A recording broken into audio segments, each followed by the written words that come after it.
അല്ലാഹു സുബ്ഹാനഹു വ തആല സ്വർഗ്ഗത്തിന് മനോഹരമായ ഒരു കവാടം വെച്ചിട്ടുണ്ട്.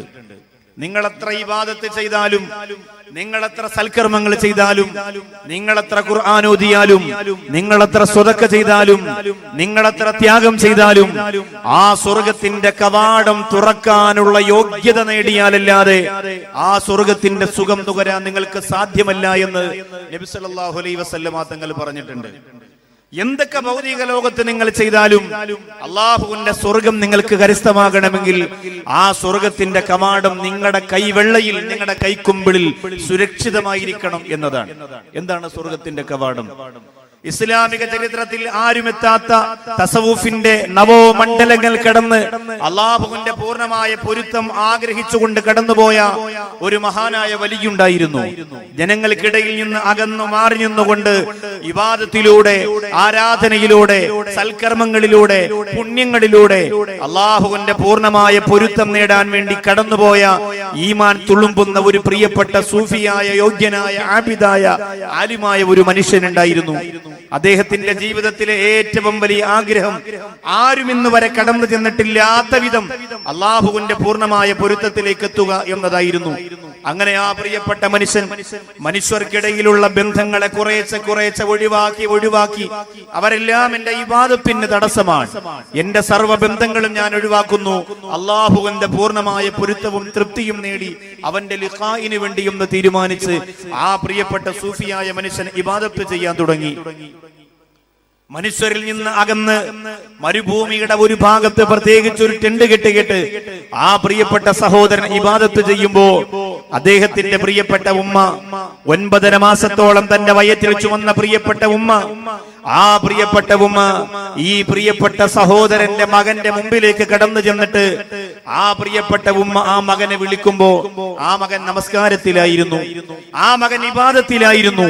സുന്നത്ത് നമസ്കാരത്തിൽ ഏർപ്പെട്ടുകൊണ്ടിരിക്കുന്ന പൊന്നുമകനെ സ്വന്തം ഒരാവശ്യത്തിന് വേണ്ടി പ്രിയപ്പെട്ട ഉമ്മ വിളിക്കുമ്പോ ആ മകൻ ഉമ്മാക്ക് മറുപടി കൊടുക്കുന്നില്ല. ആ മകന്റെ മനസ്സിന്റെ അകത്ത് ആശങ്കകളായി. ഉമ്മയെക്കാൾ ഞാൻ സ്നേഹിക്കുന്ന പടച്ചതമ്പുരാന് ഞാനിപ്പോ നമസ്കാരം നടത്തിക്കൊണ്ടിരിക്കുകയാണ്, ആ നമസ്കാരത്തെ മുറിച്ചിട്ട് എന്റെ ഉമ്മാക്ക് മറുപടി കൊടുക്കണമോ, അതല്ല ഈ സുന്നത്ത് നിസ്കാരം പൂർത്തീകരിക്കണമോ? മനസ്സിൽ ആശങ്കയുണ്ട്. കുലുക്കി നോക്കിയിട്ട് അവസാനം തീരുമാനമെടുത്തത് ഇബാദത്ത് പൂർത്തീകരിക്കുക, അതിനുശേഷം ഉമ്മാക്ക് മറുപടി കൊടുക്കുക.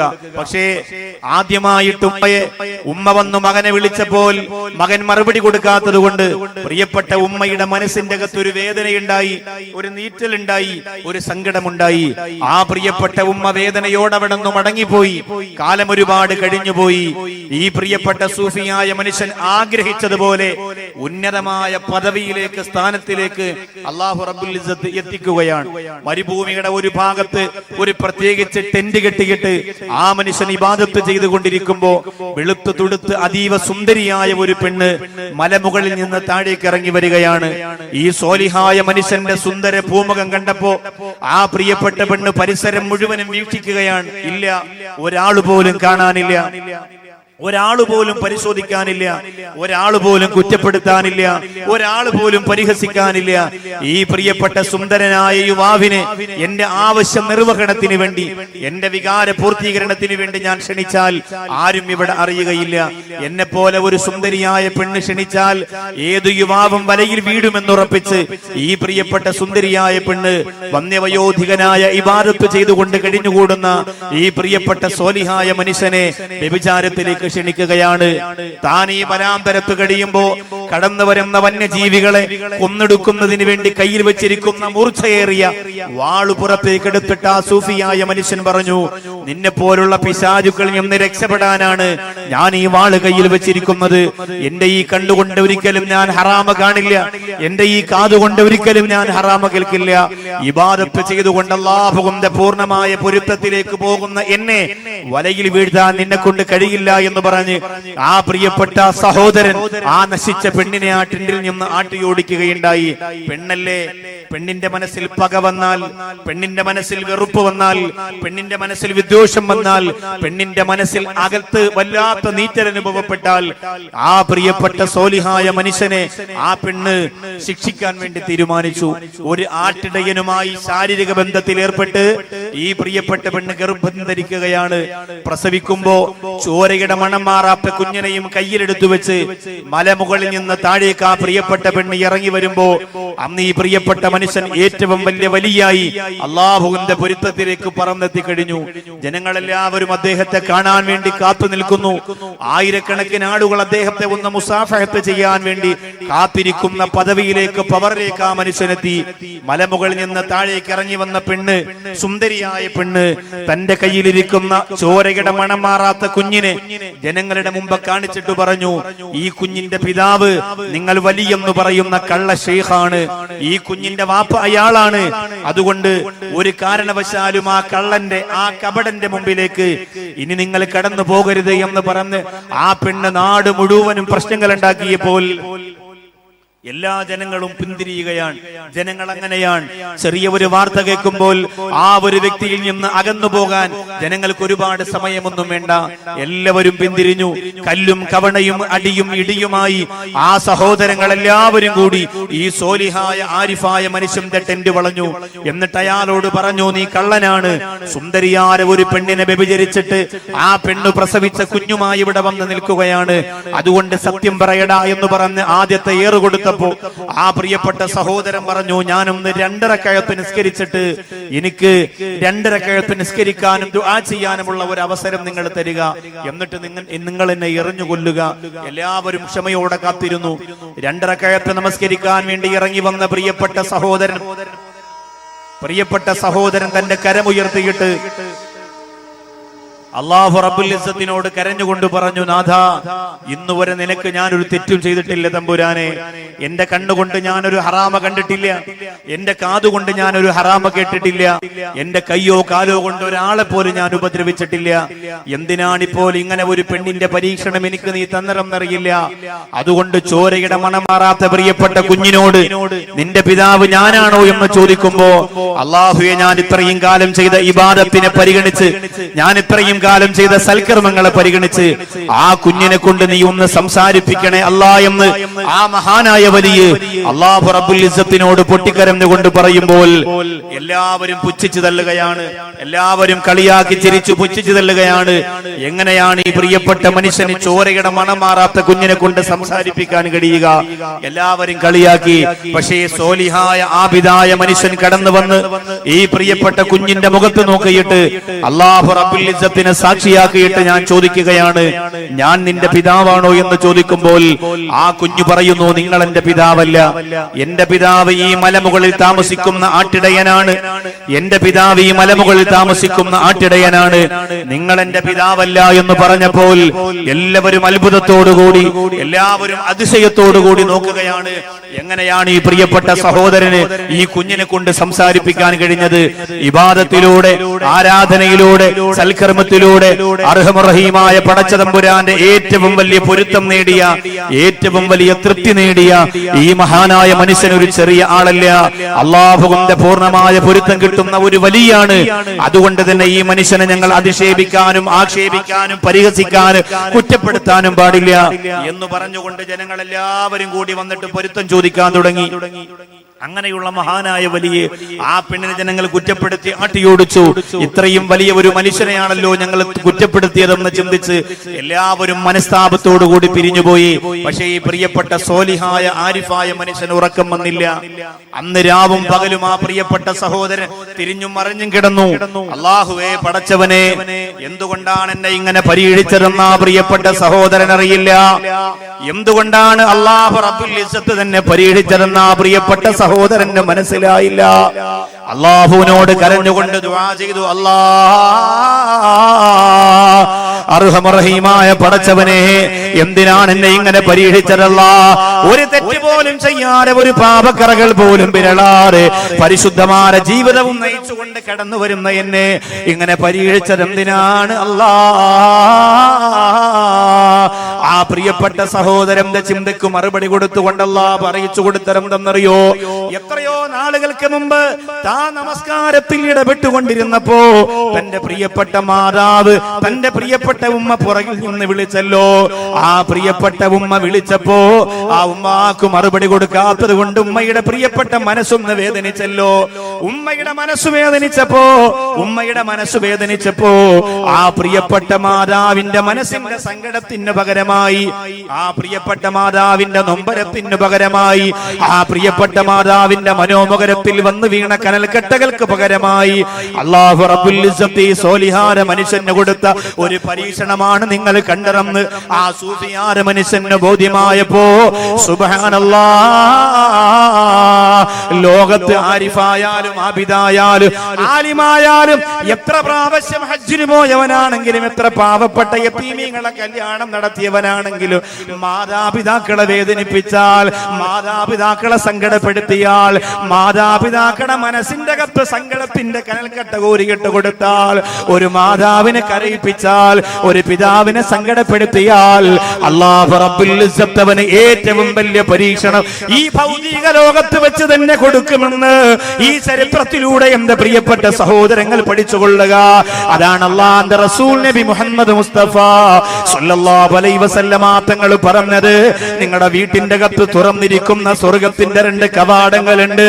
എന്റെ കാഞ്ഞങ്ങാട് അതിഞ്ഞാൽ വന്ന പ്രിയപ്പെട്ട സഹോദരങ്ങളെ, നിങ്ങളുടെ വീട്ടിന്റെ അകത്ത് സ്വർഗത്തിന്റെ 2 കവാടങ്ങളുണ്ട്. നിങ്ങളുടെ ഭവനത്തിന്റെ അകത്ത് സ്വർഗത്തിന്റെ 2 കവാടങ്ങളുണ്ട്. നിങ്ങൾ എത്ര ഇബാദത്ത് ചെയ്താലും, എത്ര സൽക്കർമ്മം നടത്തിയാലും, എന്തുമാത്രം സുജൂദിൽ കിടന്ന് പൊട്ടിക്കരഞ്ഞാലും, എത്രയോ ആയിരക്കണക്കിന് നാണയത്തുട്ടുകൾ പാവപ്പെട്ടവർക്ക് വേണ്ടി നിങ്ങൾ ചിലവഴിച്ചു പോയാൽ, 100 കണക്കിന് പള്ളികൾ നിങ്ങൾ വെച്ചു കൊടുത്താൽ, അല്ലാഹുവിന്റെ റസൂൽ പറയുകയാ ബാബാനി മഫ്തൂഹാനി മിനൽ ജന്ന, സ്വർഗത്തിന്റെ 2 കവാടങ്ങൾ നിങ്ങളുടെ ഭവനത്തിന്റെ അകത്തുണ്ട്. അതിലൊന്ന് ഉമ്മയാണ്, മറ്റൊന്ന് വാപ്പയാണെന്ന് നബി മുഹമ്മദ് മുസ്തഫ സല്ലല്ലാഹു അലൈഹി വസല്ലം. ഇത് ഏത് നാട്ടിലാണ് ഞാൻ പറയുന്നതെന്ന ബോധം എനിക്കുണ്ട്. ഇത് ഏത് ജില്ലയിലാണ് ഞാൻ പറയുന്നതെന്ന ബോധം എനിക്കുണ്ട്. 18 വയസ്സ് വരെ പോറ്റി വളർത്തിയ പ്രിയപ്പെട്ട സ്നേഹസമ്പന്നയായ മാതാവിനെ, ആ മാതാവിനെ ധിക്കരിച്ചുകൊണ്ട് ഇന്നലെ ഫേസ്ബുക്കിലൂടെ വാട്സപ്പിലൂടെ പരിചയപ്പെട്ട കാമുകന്റെ കൂടെ ഇറങ്ങി ഓടുന്ന ഈമാനില്ലാത്ത പെൺകുട്ടികൾ നമുക്കിടയിലുണ്ടെന്ന വിശ്വാസത്തോടു കൂടിയാ പറയുന്നത്. എന്റെ പൊന്നുമോളെ, എന്റെ പ്രിയപ്പെട്ട ചെറുപ്പക്കാരാ, മാതാവിന്റെ മനസ്സിൽ സങ്കടത്തിന്റെ നീറ്റലുണ്ടാകയിട്ട് ലോകത്തെവിടെ പോയാലും അല്ലാഹു നിനക്ക് വിജയം തരില്ല. നിന്നെ വേദനയോടുകൂടി വളർത്തിക്കൊണ്ടുവന്ന പിതാവ്, നിന്റെ കൈവെള്ള പിടിച്ചുകൊണ്ട് നിന്നെ നടത്താൻ പഠിപ്പിച്ച പിതാവ്, നിനക്ക് ഭക്ഷണം തന്ന പ്രിയപ്പെട്ട പിതാവ്, ആ പ്രിയപ്പെട്ട പിതാവിന്റെ മനസ്സിനെ സങ്കടപ്പെടുത്തിയാൽ ലോകത്തിന്റെ ഏത് ഭാഗത്ത് പോയാലും എന്റെ പ്രിയപ്പെട്ടവരെ നമുക്ക് രക്ഷപ്പെടാൻ കഴിയില്ല. അതുകൊണ്ടാണ് അല്ലാഹുവിന്റെ റസൂൽ പറഞ്ഞത്, സ്വർഗത്തിന്റെ കവാടം നിന്റെ ഉമ്മയും വാപ്പയുമാണ്. എത്ര വളർന്നാലും, എത്ര ഉയർന്നാലും, എത്ര സ്ഥാനം നേടിയാലും, എത്ര സമ്പാദിച്ചാലും, എത്ര പുരോഗതിയുടെ പടവുകൾ ഒരു കിളിയെ പോലെ പറന്നകന്നു പോയാലും, മാതാപിതാക്കളുടെ മനസ്സിൽ സങ്കടപ്പെടുത്തിയാൽ നിനക്ക് അല്ലാഹുവിന്റെ സ്വർഗത്തിൽ കടക്കാൻ കഴിയില്ല. ഇതൊരു ആണിനോടുള്ള പ്രഖ്യാപനമല്ല, ഇതൊരു പെണ്ണിനോട് മാത്രമുള്ള പ്രഖ്യാപനമല്ല, ഈ ഉമ്മത്തിന് മുഴുവനായിട്ടും അല്ലാഹു റബ്ബുൽ ഇസ്സത്ത് കൊടുക്കുന്ന പ്രഖ്യാപനമാണ്. ഇന്ന് മക്കളെ പ്രസവിച്ചിട്ട് നോക്കാൻ മക്കളില്ലാതെ വാർദ്ധക്യ സഹജമായ രോഗം കൊണ്ട് വിഷമിക്കുന്ന പ്രിയപ്പെട്ട ഉമ്മയും ഉപ്പയും വൃദ്ധസദനത്തിന്റെ അകത്ത് കഴിഞ്ഞുകൂടുകയാണ്. കണ്ണൂർ ജില്ലയിലെ ഒരു വൃദ്ധസദനം ഞാൻ കഴിഞ്ഞ കുറെ മാസങ്ങൾക്ക് മുമ്പ് കണ്ടതാണ്. അല്ലാഹുവേ, 10-40ഓളം വരുന്ന ഉമ്മമാരതിന്റെ അകത്ത് കഴിയുന്നുണ്ട്. 10-40ഓളം വരുന്ന ഉമ്മമാര് കഴിയുന്നുണ്ട്. ആ 40 ഉമ്മമാരിൽ 12 മക്കളെ പ്രസവിച്ച ഒരു ഉമ്മയുണ്ട്. 12 മക്കളെ പ്രസവിച്ച ഒരു ഉമ്മയുണ്ട്. അവരെ ഇന്ന് നോക്കുന്നത് വൃദ്ധസദനത്തിന്റെ സ്റ്റാഫാണ്. അവർക്ക് ഭക്ഷണം കൊടുക്കാൻ അവരെ കാലൊന്ന് വേദനിച്ചാൽ ആ കാലൊന്ന് തടവി കൊടുക്കുന്നത് പോലെ എന്റെ പ്രിയപ്പെട്ടവരെ, അല്ലാഹുവിന് വേണ്ടി ഖിദ്മത്തിന് വേണ്ടി വേണ്ടി ഇറങ്ങി തിരിച്ച പെൺകുട്ടികളാണെങ്കിൽ എന്തരിഞ്ഞാല് വന്ന് പ്രിയപ്പെട്ടവരോട് പറയുകയാ, ഹദിയ എന്ന് പേരിട്ടിരിക്കുന്ന ഈ മനോഹരമായ പ്രസ്ഥാനത്തിന്റെ മുമ്പിൽ മഴ തേടുന്ന വേഴാമ്പുകളെ പോലെ ആവേശത്തോടെ പഠിച്ചുകൂടിയ ഈ ജനസാഗരത്തിനോട് പറയുകയാണ്, മാതാപിതാക്കൾക്ക് വേണ്ടി നമ്മുടെ ജീവിതം നമ്മുടെ ഹദിയായി കൊടുക്കുക. അല്ലാഹു തൗഫീഖ് തരുമാറാകട്ടെ. നമ്മുടെ ഉമ്മാക്കും ഉപ്പാക്കും വേണ്ടി ഹദിയായി നമ്മുടെ ജീവിതം അങ്ങോട്ട് കൊടുക്കുക. അല്ലാഹു റബ്ബുൽ ഇസ്സത്ത് ഖബൂൽ ചെയ്യുമാറാകട്ടെ. എങ്കിലും നമുക്ക് സ്വർഗ്ഗം കിട്ടൂ. അൽ ജന്നത്തു തഹ്ത അഖ്ദാമിൽ ഉമ്മഹാത്ത്. അല്ലാഹു റബ്ബുൽ ഇസ്സത്ത് ഇവിടെ അബൂദാബിയിൽ നിന്ന് വന്ന പ്രിയപ്പെട്ടവരുടെ മാതാപിതാക്കൾക്ക് അല്ലാഹു സ്വർഗ്ഗം കൊടുത്ത് അനുഗ്രഹിക്കുമാറാകട്ടെ. അവരൊക്കെ മാതാപിതാക്കളെ വല്ലാതെ സ്നേഹിക്കുന്നവരാണ്. ഉമ്മയെയും ഉപ്പയെയും വല്ലാതെ സ്നേഹിക്കുന്നു. അവര് നാട്ടിൽ വന്ന് പള്ളി വെച്ചു കൊടുക്കുമ്പോ ഉമ്മയുടെ പേരെഴുതണമെന്ന് വാശി പിടിക്കുന്നത് ഉമ്മയോടുള്ള മഹബത്ത് കൊണ്ടാണ്, വാപ്പയോടുള്ള സ്നേഹം കൊണ്ടാണ്. നമ്മുടെ പ്രിയപ്പെട്ട ഉമ്മയെ കുറിച്ച് നിങ്ങളൊന്ന് ചിന്തിച്ചു. നമ്മുടെ ഉമ്മയുടെ മുഖവും ഉമ്മയുടെ മനസ്സും ഉമ്മയുടെ രൂപവും നമ്മുടെ മനസ്സിലേക്കൊന്ന് കൊണ്ടുവന്ന് എല്ലാവരും. ഞാൻ എൻ്റെ ഉമ്മയുടെ മനസ്സ് കൊണ്ടുവരികയാണ്. ഞാനിപ്പോ 3-4 ദിവസം നാട്ടിലായിരുന്നു പ്രോഗ്രാം. അത് കഴിഞ്ഞിപ്പോ ഇവിടേക്ക് വരുമ്പോ എൻ്റെ പ്രിയപ്പെട്ട ഉമ്മ യാത്ര ചോദിച്ചു ദ്വാരം നിങ്ങളോട് പറഞ്ഞു വിടുമ്പോ ആ ഉമ്മയുടെ വീടിന്റെ മുമ്പിലിരുന്ന ഉമ്മയുടെ മുഖം എന്റെ മനസ്സിൽ ഞാൻ കൊണ്ടുവരികയാണ്. നിങ്ങളെല്ലാവരും നിങ്ങളുടെ ഉമ്മയുടെ മുഖം മനസ്സിലേക്ക് കൊണ്ടുവന്ന് എല്ലാ സഹോദരങ്ങളും ഇതൊരു പ്രസംഗം കേൾക്കുന്ന പോലെ ആവരുത്. നിങ്ങൾ കൊണ്ടുവരണം നിങ്ങളുടെ ഉമ്മയെ, മരിച്ചവരാകട്ടെ ജീവിച്ചിരിക്കുന്നവരാകട്ടെ, ഉമ്മയുടെ മുഖം മനസ്സിലേക്ക് കൊണ്ടുവരിക. ഞാൻ എൻ്റെ ഉമ്മയുടെ മുഖം കൊണ്ടുവന്നു. എല്ലാവരും കൊണ്ടുവന്നില്ലേ? അല്ലാഹു തആല ആ ഒരു കൊണ്ടുവരൽ തന്നെ നമ്മുടെ ഉമ്മയുടെ പൊരുത്തത്തിനൊരു വലിയ കാര്യം. ഇത്രയും വലിയ സദസ്സിൽ നമ്മളെ വേദനയോടെ പ്രസവിച്ച ഉമ്മയെ ഒന്ന് ഓർക്കാൻ കഴിയുന്നത് തന്നെ വലിയ തൗഫീഖാണ്. എല്ലാവരും അവരുടെ ഉമ്മയെ മനസ്സിലേക്ക് കൊണ്ടുവരും. എന്നിട്ട് നിങ്ങൾ ആലോചിച്ച് നോക്കിയേ, ഇപ്പൊ നമ്മുടെ ഉമ്മാക്ക് വലിയ സൗന്ദര്യവും ഗ്ലാമറൊന്നും ഇല്ലെങ്കിലും കല്യാണത്തിന്റെ സമയത്ത് നമ്മുടെ ഉമ്മ എത്ര സുന്ദരിയായിരുന്നിരിക്കണം. നമ്മുടെ ഉമ്മയെ കല്യാണം കഴിക്കുന്ന ആദ്യ സമയത്ത് നമ്മുടെ ഉമ്മയുടെ സൗന്ദര്യം എത്രയായിരിക്കണം. ആ ഉമ്മയുടെ കണ്ണുകൾ ഇന്ന് കുഴിയിൽ വീണു പോകാൻ കാരണമെന്തേ? ആ പ്രിയപ്പെട്ട ഉമ്മയുടെ സൗന്ദര്യം നഷ്ടപ്പെട്ടു പോകാൻ കാരണമെന്തേ? അല്ലാഹുവേ, മക്കളാകുന്ന നമുക്ക് വേണ്ടി ജീവിച്ച് വാർദ്ധക്യത്തിന്റെ പടുങ്കുടിയിൽ വീണതുകൊണ്ടല്ലേ? നമ്മുടെ പ്രിയപ്പെട്ട ഉമ്മയുടെ ഉദരത്തിനകത്ത് ആദ്യമായി ഒരു കുഞ്ഞിന്റെ ചലനമുണ്ടാകുന്ന ദിവസത്തെ കുറിച്ച് നിങ്ങളൊന്ന് ആലോചിക്കുക. തന്റെ പ്രിയപ്പെട്ട ഭർത്താവിനോട് പോയിട്ട് ആ ഉമ്മ പറയുകയാണ്, ഞാനൊരു ഉമ്മയാകാൻ പോവുകയാണ്. കൈ ഇങ്ങനെ വയറ്റിലേക്ക് വെച്ചിട്ട് ആ പ്രിയപ്പെട്ട ഉമ്മ പറയുന്നു, അൽഹംദുലില്ലാഹ്. അന്ന് എം പി അഷ്റഫ് സാഹിബ് പറഞ്ഞിട്ടില്ല, നൗഷാദ് ബാഖവി പറഞ്ഞിട്ടില്ല. നമ്മളൊക്കെ ഉമ്മയുടെ ഉദരത്തിനകത്ത് വന്ന് വീണതേ ഉള്ളൂ, ചെറിയ തുള്ളികളായി വന്ന് വീണതേ ഉള്ളൂ. നമ്മളൊന്ന് ചിന്തിച്ചു നോക്കിയേ. അന്ന് തന്നെ നമ്മുടെ ഉമ്മ കൈകൊണ്ട് വയറ്റിലേക്ക് വെച്ചിട്ട് പറയുന്നു, അൽഹംദുലില്ലാഹ്.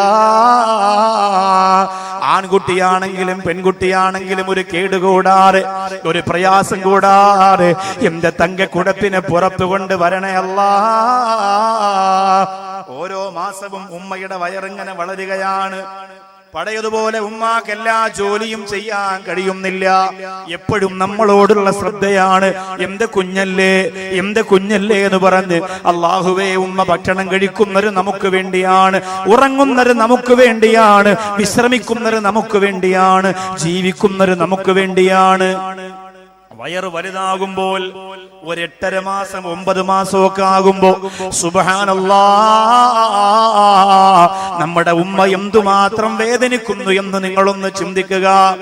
കുഞ്ഞു വയറ്റിന്റെ അകത്ത് നിറഞ്ഞു കിടക്കുന്ന ഗർഭാശയത്തിലെ വെള്ളത്തിനകത്ത് കുഞ്ഞു കിടന്ന് കൈകാലിട്ടടിക്കുമ്പോ അല്ലാഹുവേ, പ്രസവത്തിന് സമയമാവുകയാണ്. ലേബർ റൂമിന്റെ അകത്ത് നമ്മുടെ പ്രിയപ്പെട്ട ഉമ്മയെ കടത്തി കൊണ്ടുപോവുകയാണ്. അല്ലെങ്കിൽ അന്ന് പഴയകാലത്ത് പ്രസവിക്കുന്നത് വീട്ടിലാണെങ്കിൽ ആ റൂമിന്റെ അകത്ത് നമ്മുടെ പ്രിയപ്പെട്ട ഉമ്മയെ കയറ്റുകയാണ്. അല്ലാഹുവേ, കുറച്ചു കഴിയുമ്പോ ഒരു നിലവിളിയാണ്, ഇന്ന് വരെ ഒരു പെണ്ണും അതുപോലെ നിലവിളിച്ചിട്ടില്ല.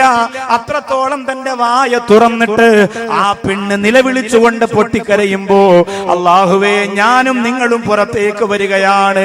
പുറത്തു വന്ന എന്നെയും നിങ്ങളെയും ഉമ്മ കാണുമ്പോ തന്നെ ഉമ്മാടെ വേദന മാറുകയാണ്. 1000 ഞരമ്പുകളെ 1000 ഞരമ്പുകളെ ഒരുമിച്ചറുത്തു മാറ്റുന്ന വേദനയാണ് പ്രസവത്തിനുള്ളത്.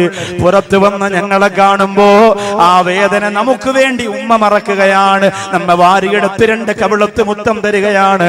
അല്ലാഹുവേ, തൊണ്ട വരണ്ടുണങ്ങി പൊട്ടിക്കരയുന്ന നമ്മുടെ ചുണ്ടുകളകത്തിയിട്ട് പ്രിയപ്പെട്ട ഉമ്മമാരിടത്തിലെ പനിനീരിനേക്കാൾ മധുരമുള്ള ആ മാരിടത്തിലെ അമ്മിഞ്ഞപ്പാല് നമ്മുടെ തൊണ്ടയിലേക്ക് തരികയാണ്. എന്റെ പ്രിയപ്പെട്ട ചെറുപ്പക്കാരാ, പിന്നെ നമ്മളെ ഉമ്മയല്ലേ വളർത്തുന്നത്? ഉമ്മ എന്നാണ് നമ്മൾ ആദ്യം വിളിച്ചത്. ചെറുപ്പക്കാരാ, ഇന്ന് നിനക്ക് ഉമ്മയെ വേണ്ട, ഇന്ന് നിനക്ക് വാപ്പയെ വേണ്ട. ജീവിതത്തിൽ ആദ്യമായിട്ടൊരു കുഞ്ഞ് സംസാരിച്ചത് ഉമ്മയെന്നാണ്. എന്റെ ചെറുപ്പക്കാരാ, നിങ്ങൾ വിളിച്ചത് ഉമ്മയെന്നാണ്. ആ കരയുമ്പോഴുമ്മ, ഉറക്കാൻ പോകുമ്പോഴുമ്മ, ഉണരുമ്പോഴുമ്മ, വിശക്കുമ്പോഴുമ്മ, പേടിക്കുമ്പോഴുമ്മ, എപ്പോഴും ഉമ്മ ഉമ്മ ഉമ്മ ഉമ്മ എന്ന ഒരു വിളി മാത്രമാണ് എന്റെ സഹോദരാ നമുക്കറിയുന്നത്. നമ്മുടെ പ്രിയപ്പെട്ട ഉമ്മ നമുക്ക് ഭക്ഷണം തരികയാണ്, നമുക്ക് പാല് തരികയാണ്.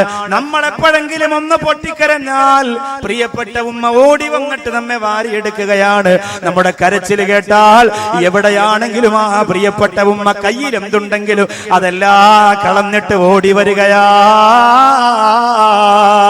ആ പ്രിയപ്പെട്ട ഉമ്മയെ ഇന്നെവിടെ എന്റെ അരിഞ്ഞാല് വന്ന ചെറുപ്പക്കാരാ, നിന്റെ ഉമ്മ ഇന്ന് കിടക്കുന്നത് എവിടെയാ? നീ കണ്ടിട്ട് എത്ര നാളായി ചെറുപ്പക്കാരാ? നിന്റെ സഹധർമ്മിണിയുമൊത്ത് ബേക്കൽ കോട്ടയിൽ കറങ്ങി നടക്കുമ്പോ, നിന്റെ സഹധർമ്മിണിയുമൊത്ത് കാസർഗോഡ് മംഗലാപുരം ബീച്ചില് ഒട്ടകത്തിന്റെ പുറത്തിരുന്നു കൊണ്ട് ഫോട്ടോ എടുക്കുമ്പോ, നിന്റെ സഹധർമ്മിയുമൊത്ത് ഷാജഹാൻ മുംതാസിന് സമർപ്പിച്ചു പോയ പ്രണയകുടീരമാകുന്ന താജ്മഹലിന്റെ മുമ്പ് പോയി സെൽഫി എടുക്കുമ്പോ, നിന്റെ പ്രിയപ്പെട്ടവളെയും മക്കളെയും കൊണ്ട് ബുർജ് ഖലീഫയിൽ പോയി ഉല്ലസിക്കുമ്പോ, എന്റെ പ്രിയപ്പെട്ട ചെറുപ്പക്കാരാ, ഞാൻ ഈ പറഞ്ഞ നിന്റെ ഉമ്മ എവിടെയാണ്? ഞാൻ ഈ പറഞ്ഞ നിന്റെ മാതാവ് എവിടെയാണ്? ഒന്നാലോചിച്ചു നോക്ക് പെങ്ങളെ. ഒരു പെൺകുട്ടിയാണ് പിറന്നു വീണെന്നറിഞ്ഞപ്പോ കരഞ്ഞുകൊണ്ട് എന്റെ മോക്ക് നല്ലൊരു ജീവിതം കൊടുക്കണേ അല്ലാ, എന്റെ മോക്ക് നല്ലൊരു ജീവിതം കൊടുക്കണേ അല്ലാ എന്ന് കരഞ്ഞുകൊണ്ട് ജീവിച്ച ഉമ്മ എവിടെയാണ്? ഇവിടെ നമ്മുടെ ഉമ്മ. ആലോചിച്ചോക്കെ, ഇന്ന് എത്ര ദിവസമായി നമ്മുടെ ഉമ്മയെ നമ്മളൊന്ന് കണ്ടിട്ട്. ഇനി മരിച്ചുപോയവരാണെങ്കിൽ എത്ര നാളായി ഒരു ഫാത്തിഹ. ആകെ പ്രതീക്ഷ നമ്മളല്ലേ ഉള്ളൂ നമ്മുടെ ഉമ്മാക്ക്. ആരെന്നെ മറന്നാലും എന്റെ മോൻ എന്നെ മറക്കൂല, എന്റെ മോൾ എന്നെ മറക്കൂല, ഞാൻ അവൾക്ക് അതൊക്കെ കൊടുത്തവളാണ് എന്ന് പറയുന്ന പ്രിയപ്പെട്ട ഉമ്മ ഖബറിന്റെ അകത്ത് കാത്തിരിപ്പ് തുടങ്ങിയിട്ട് നാളുകൾ എത്രയായി? ഉമ്മ എവിടെ ഇരിക്കട്ടെ, വാപ്പയെ കുറിച്ചൊന്ന് ആലോചിച്ച് നോക്കി.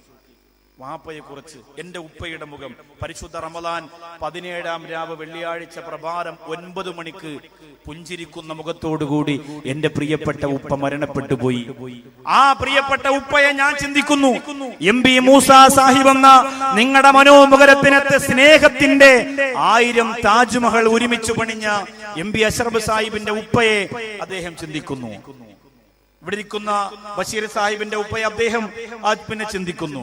അതുപോലെ തന്നെ ബഷീർ ഡാട്ട് അദ്ദേഹത്തിന്റെ ഉപ്പയെ ചിന്തിക്കുന്നു. നമ്മളെല്ലാവരും നമ്മുടെ പ്രിയപ്പെട്ട ഉപ്പമാരെ മനസ്സിൽ ഒന്ന് ചിന്തിച്ചു നോക്കി. നടക്കൂലേ?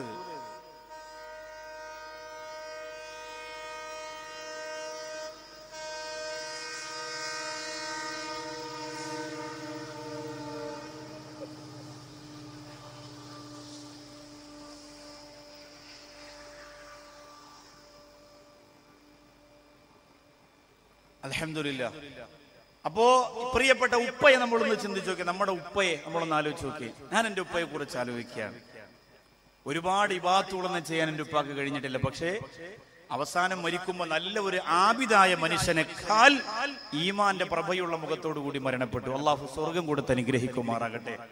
ആ പ്രിയപ്പെട്ട ഉപ്പ, ഭാര്യയാകുന്ന നമ്മുടെ ഉമ്മ ഗർഭവതിയാണെന്നറിയുമ്പോ ആദ്യമായി പറയുന്നു അൽഹംദുലില്ലാ. എന്നിട്ട് കടയിൽ നിന്നും ഭക്ഷണ സാധനങ്ങൾ വാങ്ങിക്കൊണ്ട് കൊടുക്കുന്ന ഉമ്മാക്ക് ഉമ്മ പറയുന്നു എനിക്ക് വിശപ്പില്ല എന്ന് പറയുമ്പോ വാപ്പ പറയുകയാണ് ഇത് നിനക്കുള്ളതല്ല, ഇത് നിനക്കുള്ളതല്ല, എന്റെ പൊന്നുമോനുള്ളതാണ്, പൊന്നുമോൾക്കുള്ളതാണ്.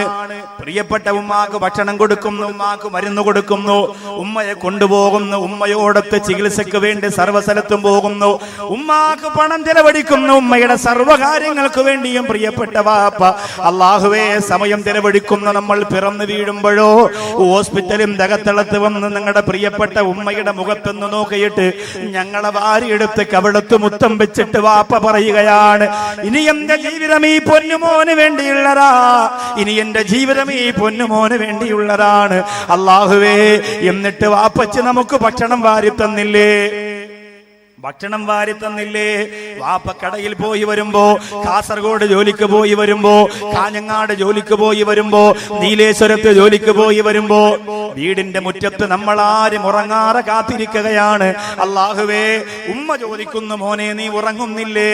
വാപ്പ വന്നിട്ടേ ഉറങ്ങുന്നുള്ളൂ. വാപ്പ വരാതെ ഞാൻ ഉറങ്ങുന്നില്ല, വാപ്പ വരാതെ ഞാൻ ഉറങ്ങുന്നില്ല. വാപ്പ വരുമ്പോ വാപ്പയുടെ കയ്യിലിരിക്കുന്ന ചെറിയ ഒരു മിഠായി പൊതി അല്ലാഹുവേ,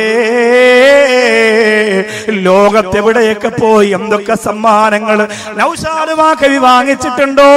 എത്ര രുചികരമായ കണ്ണൂരിന്റെയും കാസർഗോഡത്തെയും മംഗലാപുരത്തെയും സുഭിക്ഷമായ ഭക്ഷണം കഴിച്ചിട്ടുണ്ടോ?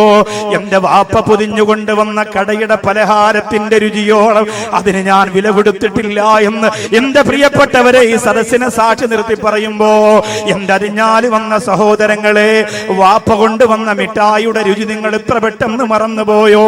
വലിയ പണക്കാരനായപ്പോ, വലിയ കൊട്ടാരത്തിന്റെ അധിപനായപ്പോ, വലിയ അധികാരം കിട്ടിയപ്പോ, കാഞ്ഞങ്ങാടിന്റെ ചുറ്റുവട്ടത്ത് ഏറ്റവും കൂടുതൽ ജനങ്ങൾ പേര് പറയുന്ന ബിസിനസ്സുകാരനായി മാറിയപ്പോ നിന്റെ പ്രിയപ്പെട്ട വാപ്പായ മറന്നോ? മാതാവിന്റെയും പിതാവിന്റെയും കാൽ കീഴിലാണ് അല്ലാഹു നമുക്ക് തന്നിരിക്കുന്ന സ്വർഗമെന്ന് നിങ്ങൾ മറക്കണ്ട.